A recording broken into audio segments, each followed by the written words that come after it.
Le cinéma, c'est l'illusion, la simulation, la tromperie, le mensonge. Et pour réaliser tout ceci, il faut des astuces, il faut des combines, il faut des effets spéciaux, il faut des effets numériques, visuels, il en faut beaucoup aussi. Tout ceci amenant le cinéma à la magie, et cette magie qui nous permet d'être émerveillés et de rêver. En 1895, on réalise le premier trucage visuel. C'est la décapitation de la reine Marie. L'actrice est à genoux, la tête posée sur un billot. Le bourreau est prêt à s'exécuter, mais avant, on arrête la caméra, on fiche la scène et on remplace rapidement l'actrice par un mannequin. On filme, le bourreau s'exécute, la hache tombe sur la tête et le mannequin est décapité. Je veux tourner la même scène avec ma belle-mère, mais sans le mannequin. Georges Méliès, l'illusionniste, le grand cinéaste, auteur de plus de 600 films, le pionnier du cinéma fantastique, va réaliser pour la première fois massivement des films avec des trucages visuels. Il est à noter que, pour la première fois, Méliès met en scène des aliens qui ressemblent à une tribu et pas du tout aux aliens que nous connaîtrons plus tard dans les films qui vont suivre. En 1933, on quitte la poésie de Méliès avec King Kong.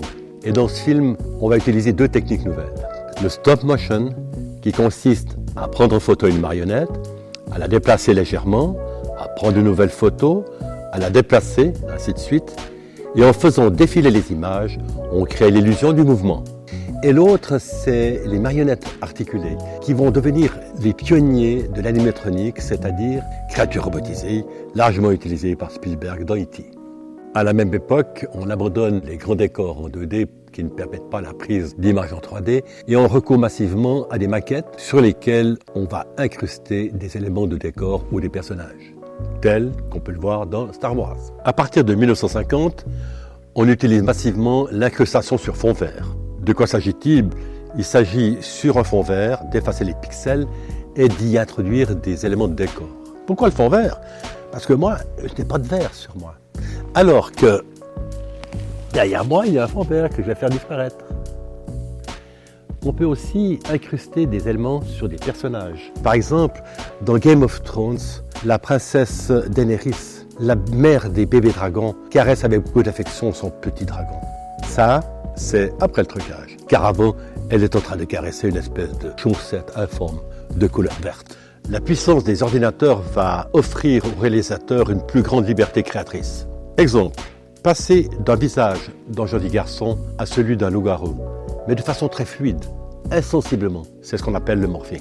On utilise massivement les images de synthèse en 3D, qui permet dans le fond de mieux pénétrer dans un monde imaginaire, tel qu'on peut le voir avec Avatar.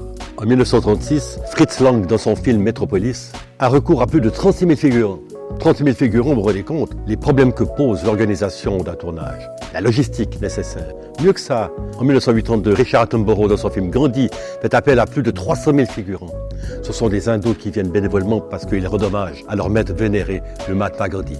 Pour remédier à cet état de fait, on va créer des simulateurs de foule massive qui permettent de multiplier des gens, des animaux, et de leur donner à chacun une mission très très précise. Ce qui va permettre des scènes de bataille mémorables. Avec Matrix, film de 1999, les sœurs Wachowski mettent au point un système appelé Bullet Time.